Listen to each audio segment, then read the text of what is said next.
Bon, maintenant, il nous reste la dernière séquence, préparer et allumer notre feu. Donc ça va se faire un peu à l'étroit, on fait avec ce que la nature nous laisse. Avant de commencer un peu le travail, on va parler des essences de bois. Parce qu'aller ramasser du bois, c'est pas tout. Les différentes essences, en fait, elles vont nous donner plus ou moins de facilité pour allumer un feu. Par exemple, on va avoir besoin de 3 tailles différentes minimum de découpe. Donc on va avoir besoin de copeaux, on va avoir besoin de petites allumettes. Donc ça, en général, on va utiliser des résineux. On va utiliser du pin, on va utiliser du sapin. Parce que ça brûle très fort avec la résine, ça brûle très vite, très rapidement, ça monte vite en température. Et ensuite, pour entretenir le feu, pour pouvoir le faire durer toute la nuit, je vais avoir besoin de bûchettes, de demi-bûchettes, de grosses bûchettes. Et ça, je vais préférer des arbres, des bois, des essences qui sont un peu plus denses.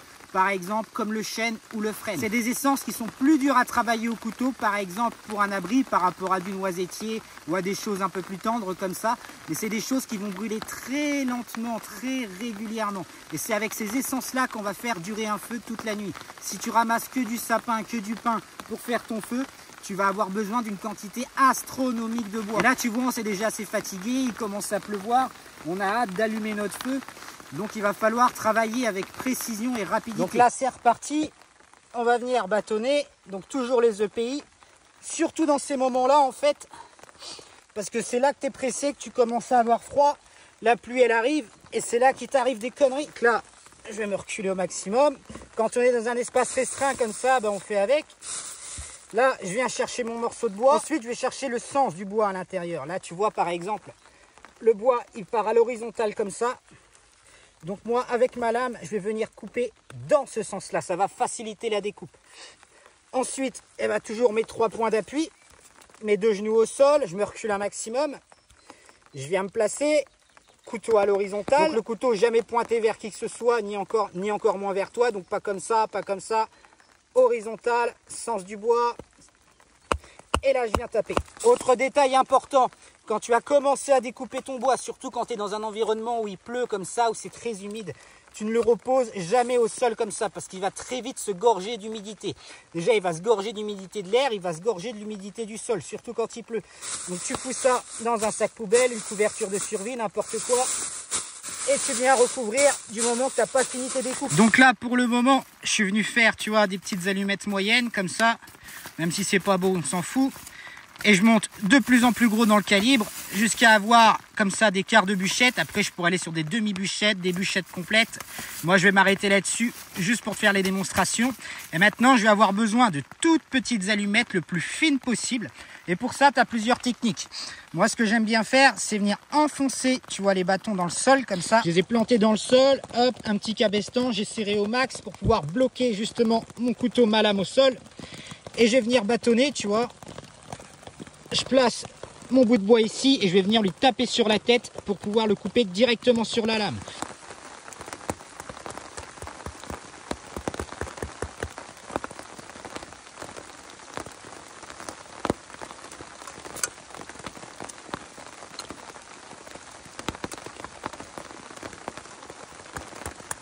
Voilà, donc là j'ai mes petites allumettes. Si on voulait pousser le vis, il faudrait encore les diviser en 2.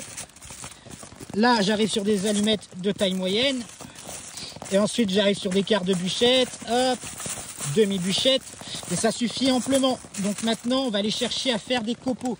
Et là, 2 solutions. La première, c'est de venir enfoncer le couteau de survie dans une bûche. Et on va simplement venir racler un morceau de bois. Enfin, si ça tient, parce que j'ai qu'une main.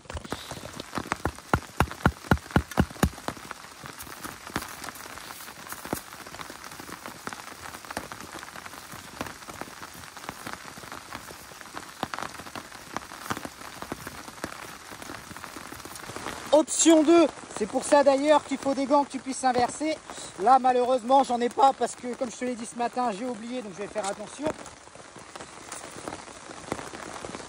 Tu viens te fixer comme ça, essaye d'être le plus solide possible et tu viens racler avec le couteau.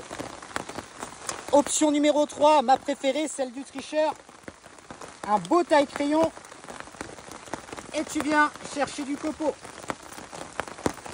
Et ça marche hyper bien, même au fire steel. Tu vois, c'est assez rapide. Bon, maintenant qu'on a ce qu'il nous faut, on a nos petits copeaux.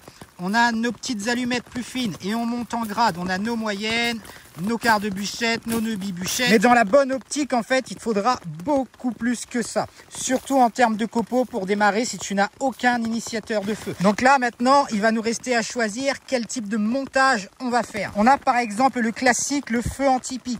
Donc ça, l'objectif, c'est de mettre les grosses bûchettes à l'extérieur, de former une pyramide.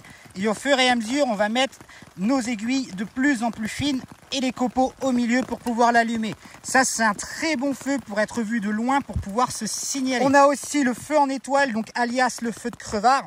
Ça, pourquoi? En fin de compte, tu vas voir ton foyer qui est au milieu et au fur et à mesure que le feu va manger ton bois, toi, de chaque côté, tu vas avancer tes morceaux de bois.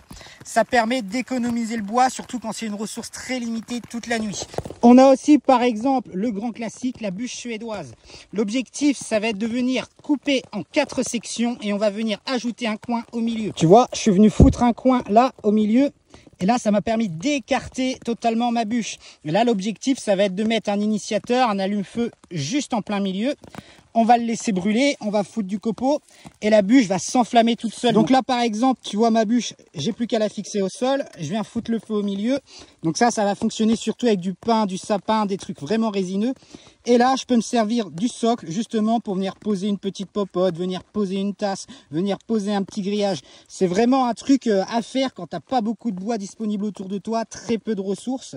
Et tu as besoin par exemple de faire bouillir de l'eau, tu as besoin de faire à manger rapidement. Et en le mettant dans mon foyer, là, je peux profiter justement des rayonnements du feu, que ça soit réfléchi vers moi, vers la couverture de survie. Donc ça, c'est une option aussi. Et on a aussi une variante de la bûche suédoise. Donc là, je l'ai fait vite fait avec des petits trucs pour que tu comprennes le principe. En fait, on va couper la bûche en 4 morceaux. On va les rapprocher et on va foutre le feu au milieu. Donc après, tu fais avec ce que tu as comme ressources. Si tu n'as que des petites baguettes comme ça, que c'est vraiment urgent d'allumer un feu, tu les alignes, tu fous le feu au milieu. C'est un feu en tipi en fait, mais tout simplement, on vient resserrer les bords et le feu, il va monter progressivement. Le feu polynésien, c'est quoi? C'est qu'on va créer 2 trous. Donc, on va avoir notre trou principal et on va avoir une cheminée. Et on va les relier avec un tunnel. Donc c'est comme quand on est à la plage, qu'on creuse un trou, qu'on s'amuse à mettre le bras pour sortir de l'autre côté, c'est satisfaisant, c'est exactement la même chose. Alors comment on l'utilise ce feu? Je vais vous montrer avec mon kit popote. Vous prenez vos piquets tout simplement, alors ça peut être aussi du bois vert, et vous venez les mettre au-dessus du trou. Donc en général un feu polynésien, on fait un petit trou, on ne fait pas quelque chose de gigantesque, et donc ça suffit amplement. Donc je mets 4 piquets, vous pouvez en mettre 2, c'est vraiment suivant la taille de votre trou.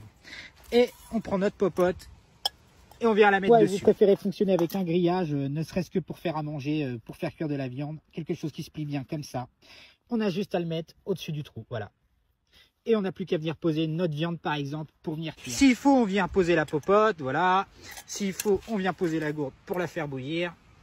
Donc on est vraiment tranquille. Alors c'est quoi les avantages de ce type de feu? Tout simplement, c'est qu'on va avoir un contrôle déjà sur la température beaucoup plus facile. On peut laisser aérer comme ça, ou alors on peut carrément le recouvrir, comme si on recouvrait tout simplement une casserole pour que ça boue beaucoup plus vite, vous voyez. Donc là, la chaleur, elle va très vite augmenter parce qu'il est encore oxygéné par là-bas. Donc c'est vraiment quelque chose de très utile pour faire à manger, pour contrôler la température du feu.